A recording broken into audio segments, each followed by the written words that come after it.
Hello aspirants, welcome to Siyaram IAS. मेरा नाम doctor सलोनी शर्मा है और मैं जुड़ चुकी हूँ आपके साथ एक और डेली न्यूज एनालिसिस के लिए, जो कि है 5 जून 2026। तो without a delay let's start. तो इसमें आज हम 6 टॉपिक्स कवर करेंगे। फर्स्ट टॉपिक आपका है India UK critical mineral partnership. ये आपका इंपॉर्टेंट है security point of view as well as economics point of view के लिए, ठीक है। नेक्स्ट टॉपिक आपका है इंडिया वेनेजुएला रिलेशंस। ये है आपका आईआर का टॉपिक। देन थर्ड टॉपिक है draft rules for AI for judicial outcomes. ये आपका पॉलिटी एंड गवर्नेंस का टॉपिक है। Next is your draft national environment survey whose time has come. ये आपका आर्टिकल है इन्वायरमेंट का। Then fifth topic is your the power of mangroves over sea walls. This is for environment. Next, your price stabilization fund. This is of economics.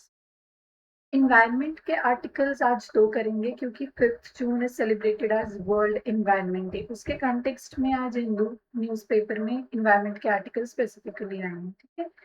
तो let's start now.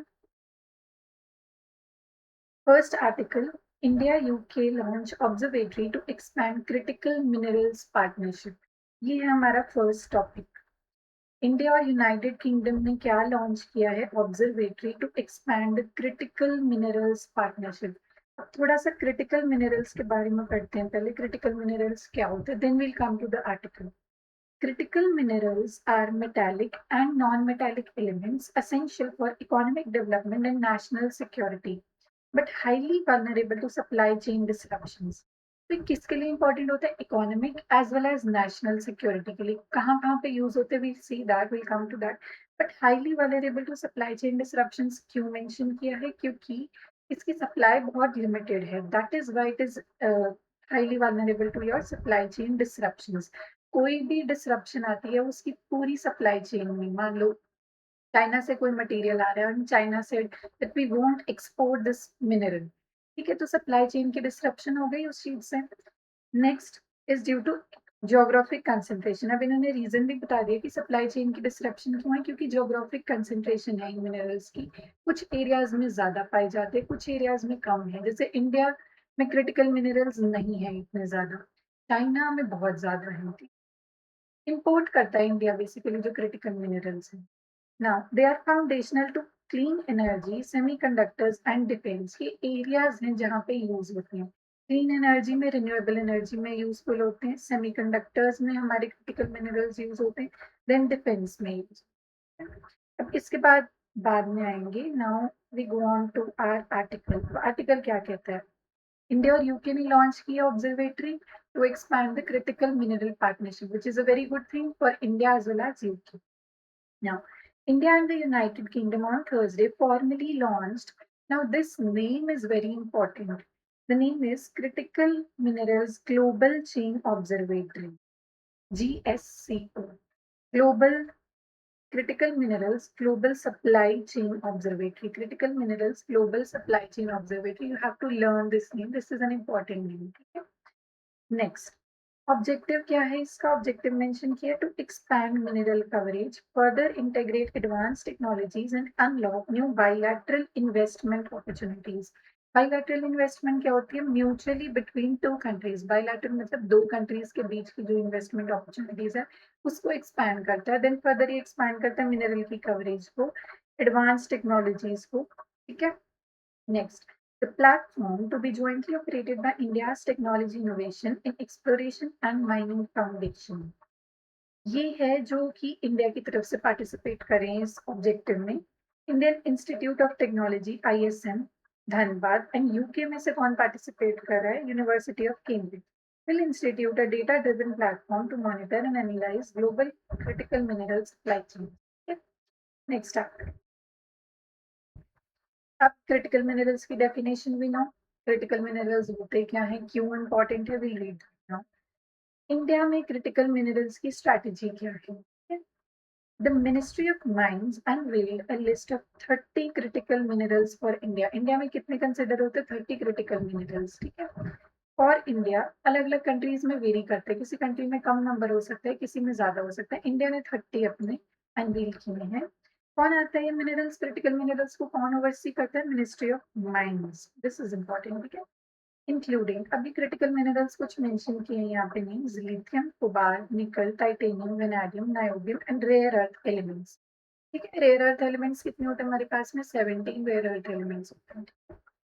Next, national critical mineral mission, ये भी India ने launch किया। Launch to ensure a resilient self reliant ecosystem by boosting domestic production, streamlining regulations and driving the exploration। ठीक है, minerals की production को enhance करने के लिए ये प्रोजेक्ट है। नेक्स्ट, मेजर एप्लीकेशन अब कहाँ कहाँ पे यूज होते हैं critical mineral? First is your in clean energy. कहाँ पे क्लीन एनर्जी में यूज होते हैं? Solar panel. सोलर पैनल्स में क्या चाहिए होता है? Silicon, tellurium, indium and gallium. ये सारे हमारे क्रिटिकल मिनरल्स हैं। And wind turbines require neodymium, dysprosium और परमानेंट मैग्नेट्स। ये सारे क्रिटिकल मिनरल्स की लिस्ट। नेक्स्ट, ईवीज में यूज होते हैं lithium, cobalt, nickel, graphite. Next, lithium ion batteries में यूज होते हैं। डिफेंस एंड स्पेस में यूज होते हैं titanium, beryllium, rare earth elements. ठीक है, एरोस्पेस में यूज होते हैं, प्रिसिशन वेपनरी में और कम्युनिकेशन सैटेलाइट यूज होते हैं। ठीक है, these were the major applications of critical minerals. Now India के लिए स्ट्रक्चरल चैलेंजेस क्या हैं? इंडिया क्या चैलेंजेस फेस कर रहे हैं? इंडिया की first of all high import dependence है। हमारे पास अपने डोमेस्टिक क्रिटिकल मिनरल्स के जोग्राफिकल रिजर्व्स नहीं है, की वजह से India is dependent upon foreign countries to import the minerals. India is heavily reliant on imports for किस किस के इंपोर्ट्स के लिए? Lithium, cobalt, nickel and rare earth elements, making the green technology transition vulnerable to geopolitical shocks. Geopolitical shocks क्या होते हैं? कोई war हो गई जिसकी वजह से सप्लाई चेन डिसरप्शन हो गई। नाउ इंडिया उस केस में वल्नरेबल पाता है खुद को, क्यों? क्योंकि हमारे पास अपने मिनरल्स नहीं है, इंपोर्ट डिपेंडेंट है हम लोग।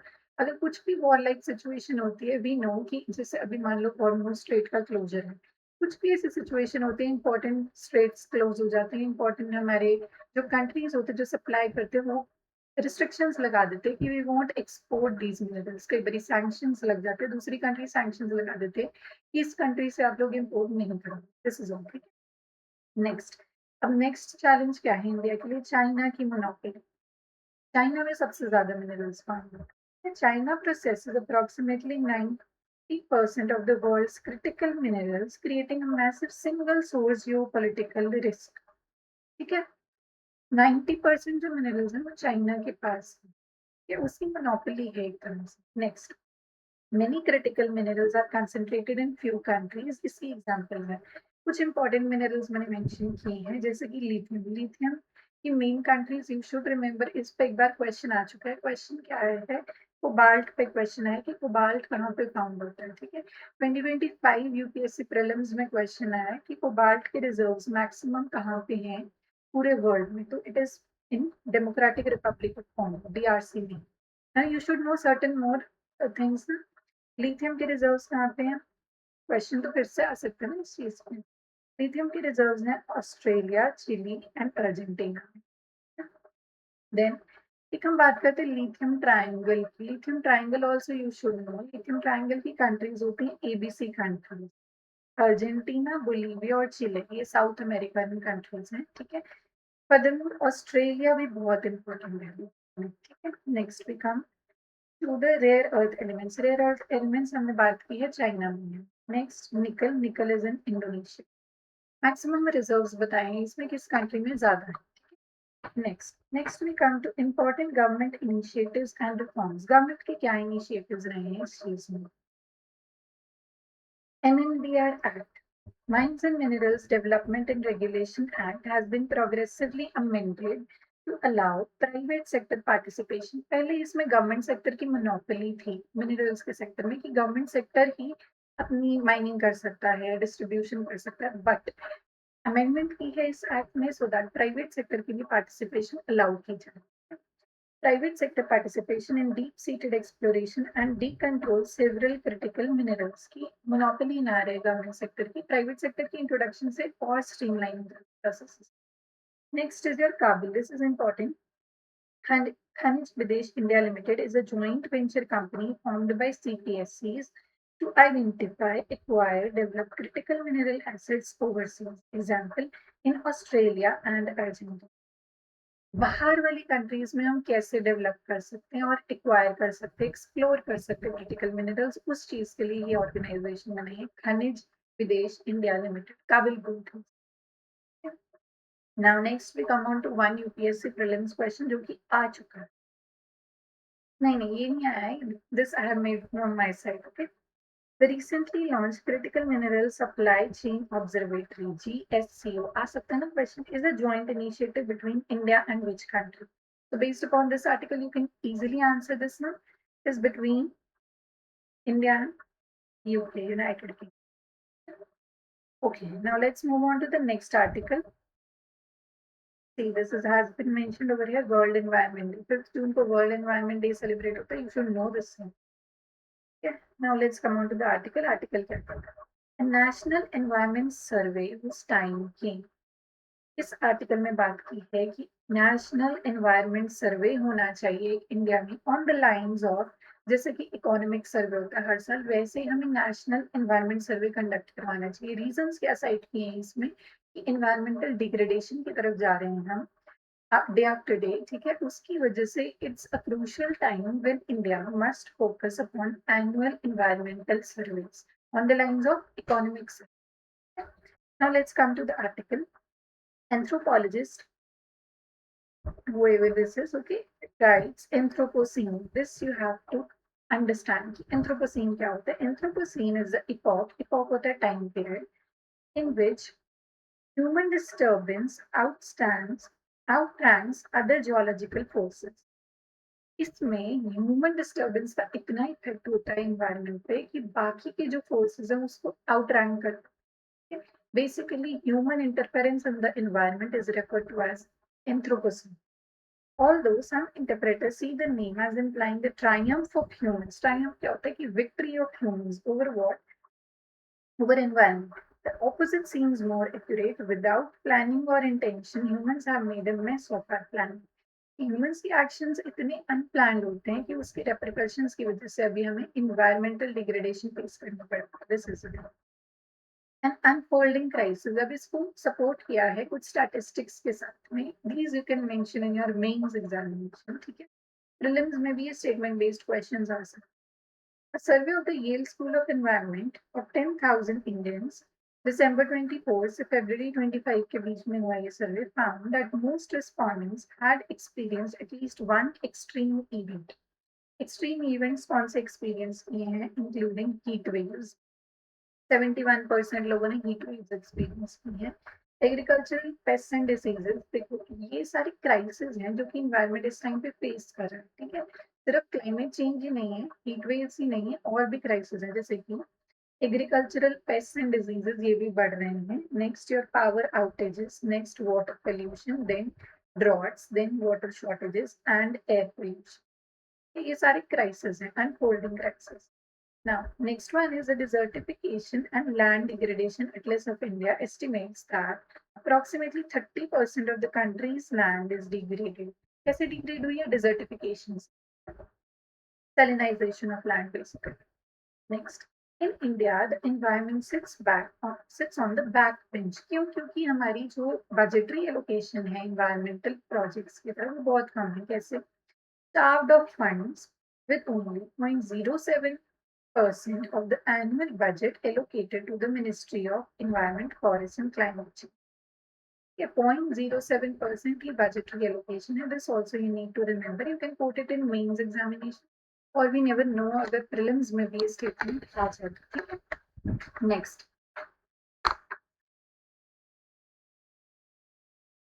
Next बोलता है Annual Environment Survey of India, a unified platform that aggregates. अगर ये annually survey होने लग गया तो इसके क्या क्या हमें benefits होंगे?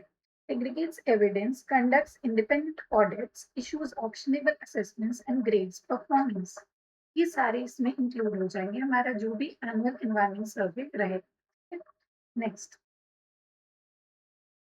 अब देखो ये एक annual environment survey can deliver 4 की बेनिफिट्स। क्या क्या बेनिफिट्स हो सकते हैं?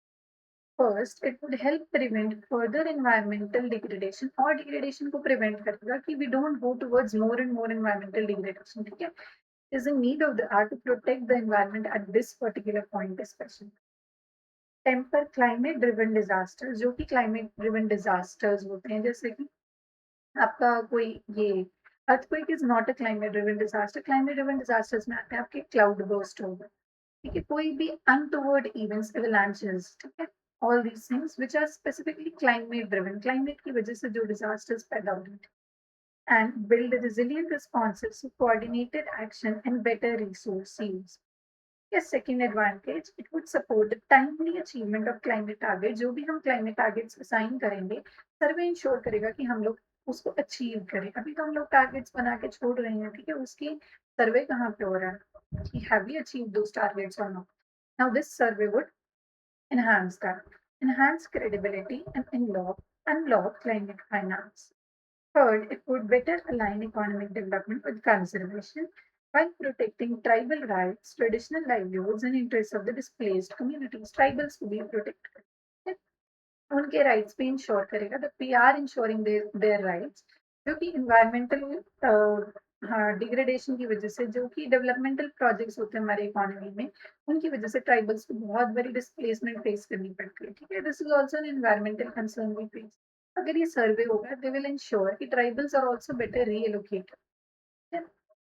Finally, it would strengthen the commons by recognizing and safeguarding the interdependence between ecosystem, species, and human societies. Okay? This was all about this article. Now, this means question you need to write down. ये आपका homework है, 15 marker you need to write down based on this very article. ठीक है, आपको देखनी है video, फिर से वापस करके देख लेना, but you need to write down this article. ठीक है, तो ये क्वेश्चन लिखना है आपको आर्टिकल के बेसिस पे। कुछ और आप कौन सा ऐड करना चाहते हो अपनी तरफ से, you can add it, but right it down. Okay, environmental governance in India suffers more from fragmented knowledge than the absence of data। Absence of data हमारे पास में इतनी ज्यादा प्रॉब्लम नहीं है जितनी कि फ्रेगमेंटेड नॉलेज है। कुछ डेटा हमारा कहाँ पे है, कुछ डेटा कहाँ पे है, एक सिंक्रोनाइज्ड प्लेटफॉर्म पे नहीं। In this context, examine the need for an annual environmental survey of India। Annual environmental survey of India की नीड क्यों है इंडिया को, ये एग्जामिन करना है इसको। I hope you will write this. Okay, now next we'll come on to one more topic of environment। This is the power of mangroves over sea level। Mangroves एक tree species हैं जो कि सी sides पे हम लोग plant करते हैं basically, ठीक है, बैंक्स पे, एम्बैंकमेंट्स होती है वहां पे प्लांट किए जाते हैं, सो दैट फ्लड्स के इफेक्ट्स कम हो जाए, उससे कोस्टल इरोजन कम हो, बहुत सारे फायदे होते हैं mangroves. The power of mangroves over sea walls. Sea walls कौन सी होती हैं, जो नेचुरल एम्बैंकमेंट्स होती हैं, those are your sea. Now let's come to this. India's coastline relies on sea walls and embankments। India की कोस्टलाइन जो है बेसिकली वो रिलाई करती है किस पे, सी वॉल्स पे और एम्बैंकमेंट्स पे। But while ecosystem based adaptation, ecosystem based adaptation में हमारे मैंग्रोव्स इंक्लूड होंगे। Through mangroves, sea grasses भी इंक्लूड होती हैं, and coral reefs continues to reduce climate risks। इन्होंने ये एक ऑल्टरनेटिव दिया है कि इंडिया सिर्फ अपना फोकस इन्हीं पे ना रखे, सी वॉल्स और एम्बैंकमेंट्स पे ना रखे, बल्कि it should move towards this ecosystem based adaptation, जिसमें क्या क्या इंक्लूड होता है। मैंग्रोव्स आर योर ट्रीज, ठीक है, सी ग्रासेस एक lower level of plant species है, then coral reefs you all know, ठीक है, corals continue to reduce the climate risk. इन तीनों की वजह से क्लाइमेट रिस्क बहुत रिड्यूस है, उसका हमें यूज करना है। अब मैं यहाँ पे मैंग्रोव्स की इंपॉर्टेंस, मैंग्रोव्स क्या होते हैं, मैंग्रोव्स की इंपॉर्टेंस क्या है।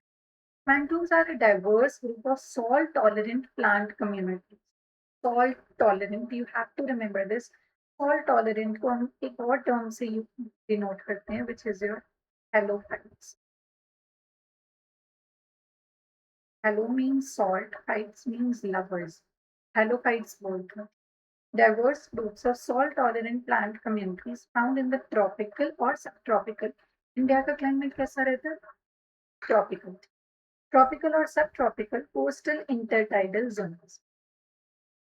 कैरेक्टरिस्टिक्स क्या होते हैं mangroves, survive under hostile environments, hostile होते हैं जो कि इतने फेवरेबल एनवायरमेंट्स नहीं होते, वहां पे भी ये इजीली सर्वाइव कर जाते हैं।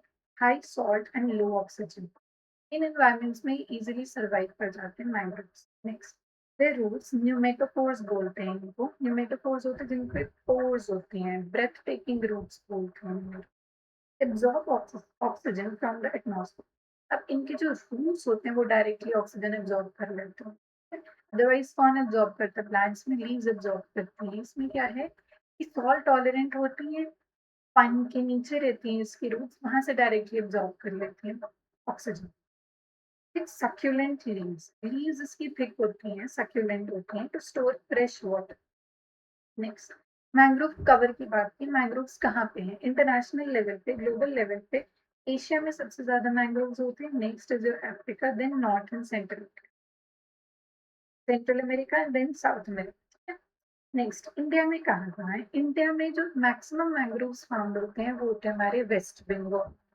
ठीक है, वी सी द स्टेट्स ना, West Bengal, Gujarat, Andaman and Nicobar islands, then Andhra Pradesh, then Maharashtra. ठीक है, this is a chronology of states जहाँ पे मैंग्रोव्स फाउंड है। Next is a very important point कि क्या मेंशन किया है कि सुंदरबन, सुंदरबन यू नो कहाँ पे है? Sundarban West Bengal. Sundarban is the world's largest single patch of mangrove forest. Next, significance क्या है mangrove? Stabilize the coast line and reduce soil erosion.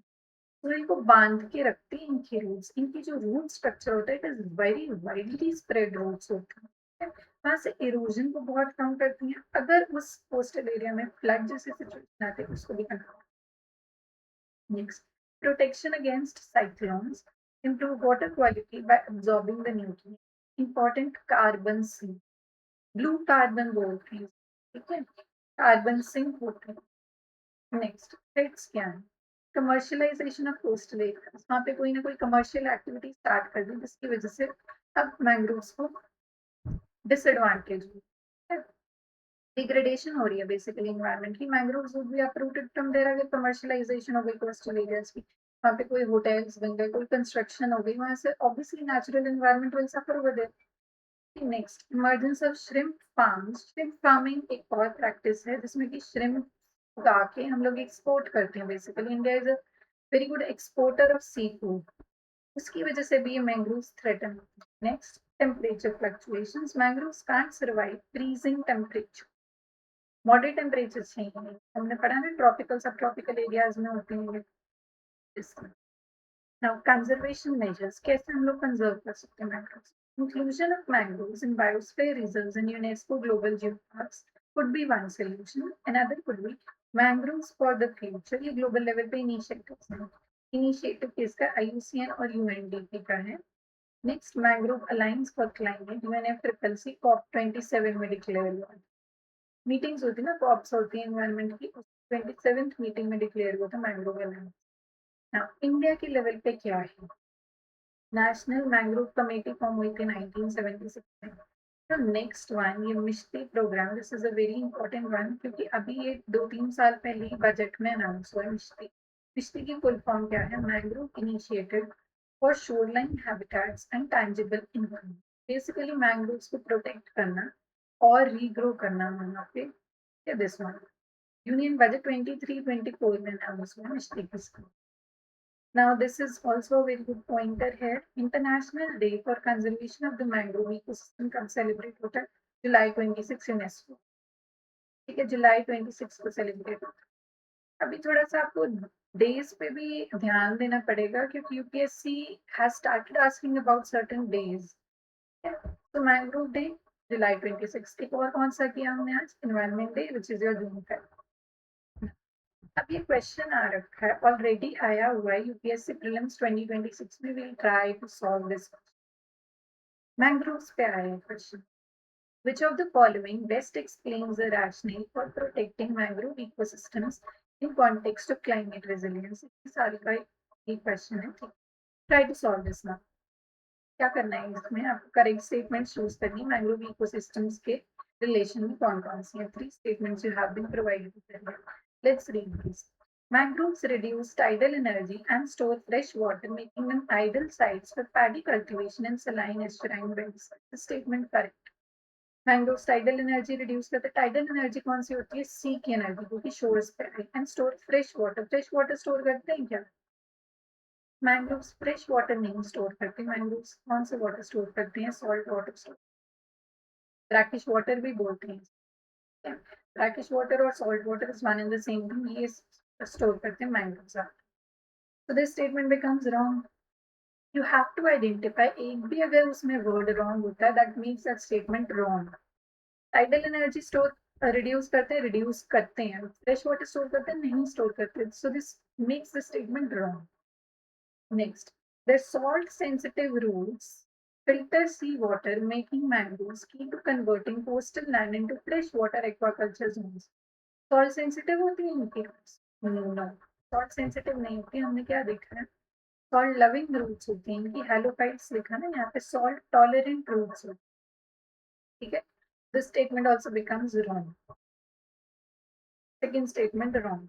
और फ्रेश वाटर एक्वाकल्चर जोन्स होते हैं ना, ब्रैकिश वाटर होते हैं, फ्रेश वाटर भी नहीं, तो ये दोनों स्टेटमेंट्स तो गलत हो गई। नेक्स्ट आते हैं, by withstanding tidal surges and offering biomass resources, mangroves function both as natural bioshields and livelihood basis for rural communities. Is this statement correct?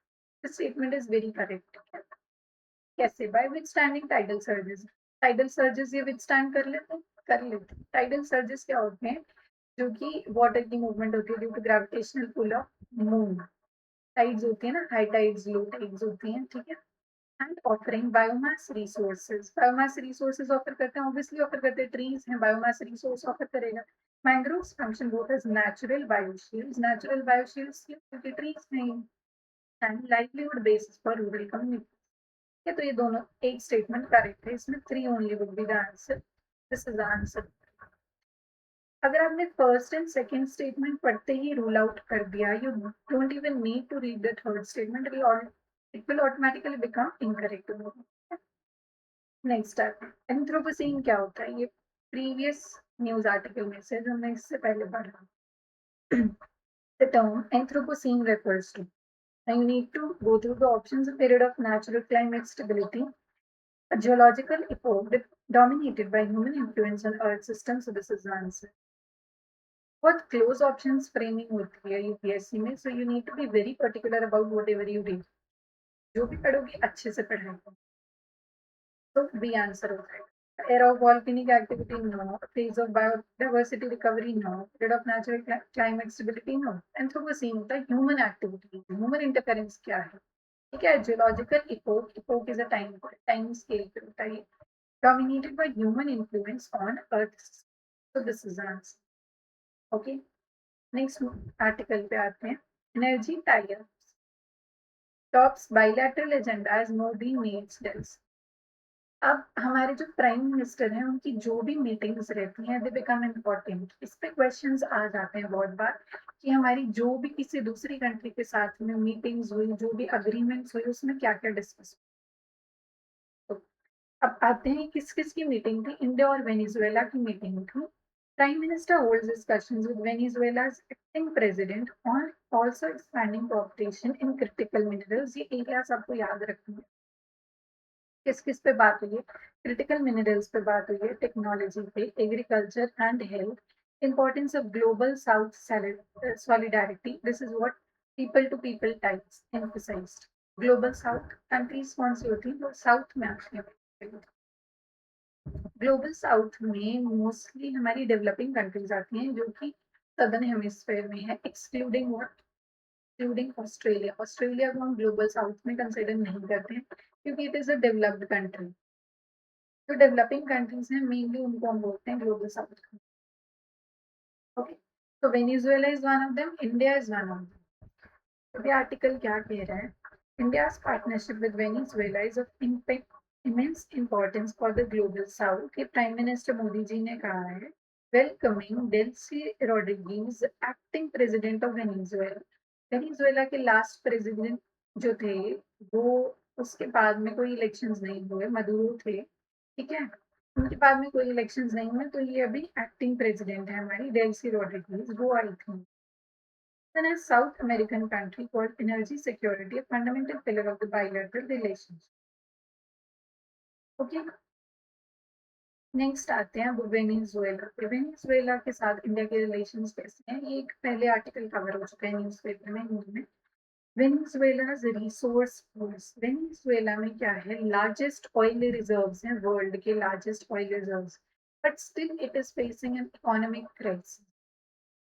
अब इस आर्टिकल की जो हेडलाइन है, वेनेजुएला's रिसोर्स कर्स। रिसोर्स होते हुए भी उसके पास में एबिलिटी नहीं है कि वो उसको अच्छे से यूज कर ले। रिसोर्स कर्स, कर्स क्या होता है, बदुआ लगती है उसको। Now we need to know this, what is a resource curse, क्या होता है रिसोर्स कर्स? इसको हम बोलते हैं पैराडॉक्स ऑफ प्लेंटी। प्लेंटी है उसके पास में रिजर्व्स, बट फिर भी एक पैराडॉक्सिकल सिचुएशन है। क्या सिचुएशन है? refers to a situation where countries rich in natural resources, कौन से natural resources हैं, oil, gas, minerals, perform worse economically and institutionally than resource poor countries। Resource होते हुए भी उस कंट्री के पास में वो इकोनॉमिकली और इंस्टीट्यूशनली बहुत वर्स परफॉर्म करेगी इन कंट्री से, जो कि जिनके पास में रिसोर्सेज इतने ज्यादा नहीं है, जो कि रिसोर्स पुअर कंट्रीज हैं उनके कंपैरिजन में। ना रीजंस क्या है, why it happens? Over dependence on one source, one resource पे ही ओवर डिपेंडेंस होनी किसी कंट्री की। वीक इंस्टीट्यूशंस, इंस्टीट्यूशंस कौन से होते हैं, political institutions and other institutions, okay. Poor governance, neglect of manufacturing and diversification, vulnerability to global price shock। Venezuela के case में ये सारी फैक्टर्स कंबाइन होंगे जिसकी वजह से उसका रिसोर्स कर्स बदल गया। रिसोर्स कर्स हो गया मतलब कि उसके पास में रिसोर्स होते हुए भी वो इकोनॉमिकली और इंस्टीट्यूशनली डेवलप नहीं कर पा रहा, वल्नरेबल है। तो Venezuela is a text book example of resource. Next thing that you have to focus upon is Venezuela's location। जो भी important countries होती हैं, you know very well कि UPSC prelims के लिए कितनी important है। ये देखो, ये वेनेजुएला की लोकेशन। वेनेजुएला बेसिकली कहाँ पे है? It is in the north coast of South America, north coast of South America। This is Venezuela। Bordering countries भी you have to know। Second thing इसमें जो है, कैरेबियन सी और अटलांटिक ओशन में Venezuela open है। बॉर्डर्स किसके साथ में लगते हैं, कोस्ट लाइन इसकी इसके साथ में लगती है, Caribbean sea as well as Atlantic. You have to remember this one ना। अब आते हैं यूपीएससी की वाईक्यू पे, जो कि 2024 में आया हुआ है। वेनेजुएला अभी भी रेलिवेंट है, सेम क्वेश्चन अभी भी बहुत रेलिवेंट है, ठीक है। That is why I have include this over here. Consider the following statements. दो स्टेटमेंट दी हैं, you have to pick the right ones. Statement 1. Recently, Venezuela has achieved a rapid recovery from its economic crisis and succeeded in preventing its people from fleeing or emigrating to other countries। Rapid recovery हो गई है क्या Venezuela में? अभी तक नहीं है। अभी तक आर्टिकल्स आ रहे हैं कि इकोनॉमिकली वल्नरेबल है, रिसोर्स क्राइसिस है, इकोनॉमिक क्राइसिस है। तो this statement is wrong, false statement हो गई ना, अभी भी इकोनॉमिक क्राइसिस से वो जूझ रहा है।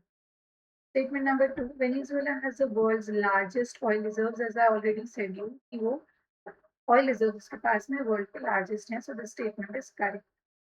Now, which of the following is correct in respect of the above statement? Statement 1 and 2 are correct? No. Both statement 1 and 2 are correct? No.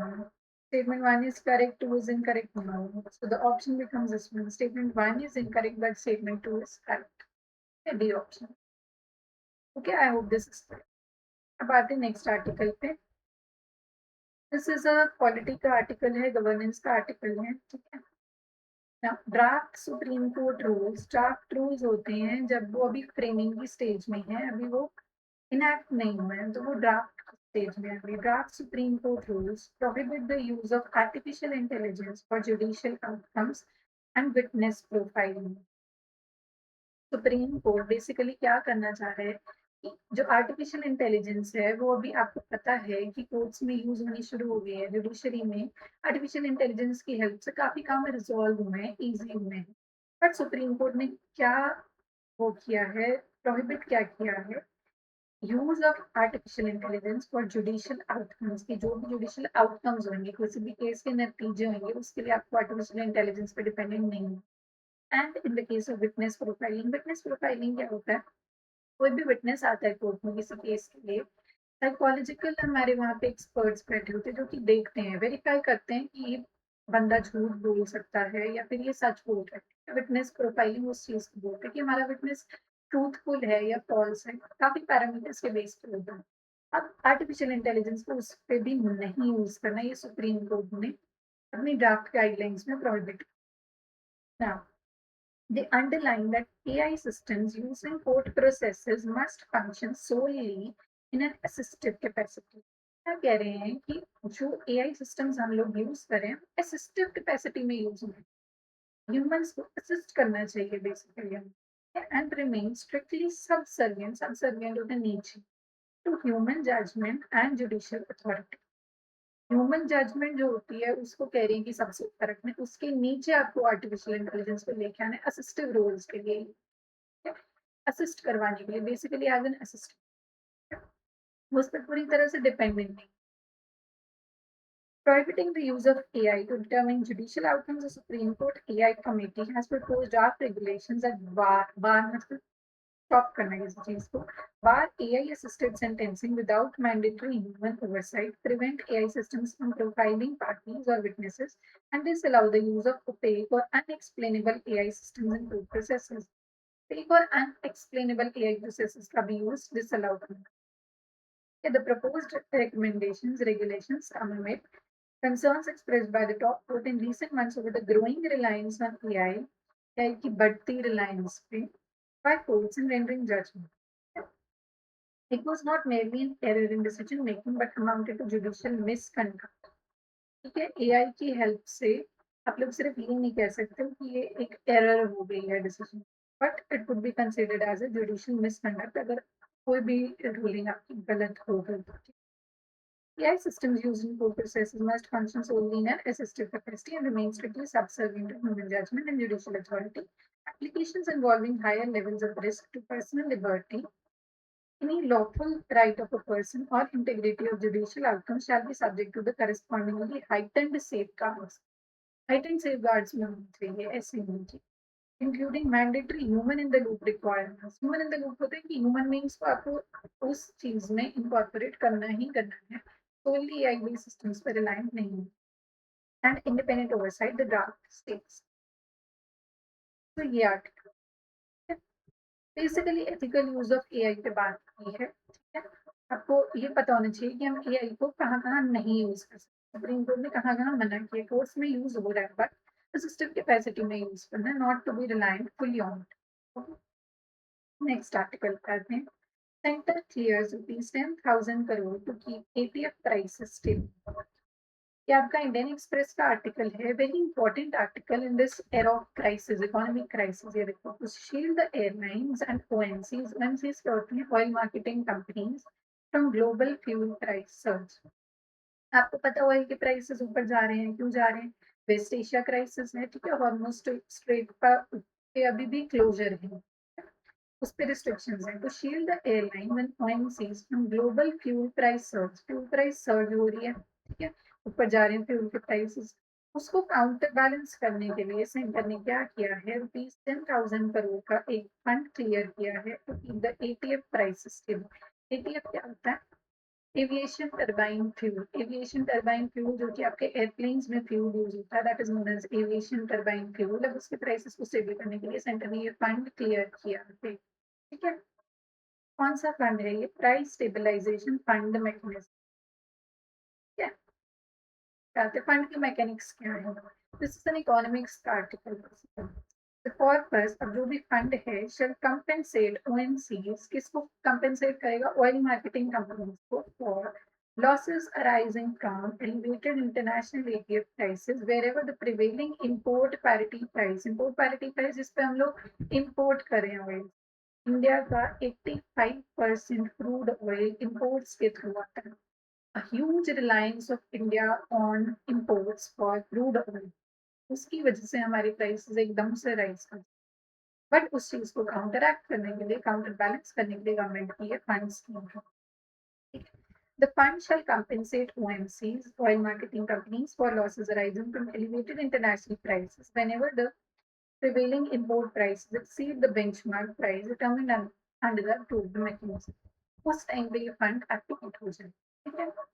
जब भी प्राइसेस बहुत ज्यादा ऊपर चले जाएंगे, इंपोर्ट पैरिटी चले जाएंगे, when international ETF prices moderate, जब प्राइसेस वापस से नॉर्मल हो जाएंगे, the differential amount जो भी बैलेंस होगा अमाउंट का जो सेंटर ने प्रोवाइड किया और जो अमाउंट वहां पे रह गई, जो कम हुई अमाउंट है, will be recovered from the oil marketing companies. जब कंडीशंस वापस से मॉडरेट हो जाएंगे, नॉर्मल हो जाएंगे, उस टाइम पे उनसे रिकवर कर लेंगे centre and return to the consolidated fund of India, said the center.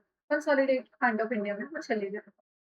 Next, the facility will only be available to Indian Airlines. This is very important point. ये जो facility होगी, ये सिर्फ Indian Airlines के लिए available है, domestic airlines के लिए available है, and not to the foreign carriers. Foreign companies के लिए available नहीं है, जो कि foreign countries, जो foreign companies यहाँ India में work कर रही हैं, इन एयरलाइंस बिजनेस, उनके लिए फैसिलिटी अवेलेबल नहीं है, सिर्फ डोमेस्टिकली फ्लाइट्स हैं जो हमारी डोमेस्टिक कंपनीज हैं उनके लिए available. The OMCs have been selling ETF at a loss for domestic flights, which is adversely impacting their financial health. So basically, OMCs की financial health को balance करने के लिए, strengthen करने के लिए, ये गवर्नमेंट ने स्कीम निकाली है, ये फंड निकाली. Okay, central government. Okay, now so this was all for the day. Okay, I hope you understood all. Yeah, I'll see you next time. Revise this, means paper अच्छे से revise कर लेना. Okay, questions were important. ये हमारे सारे articles cover हो.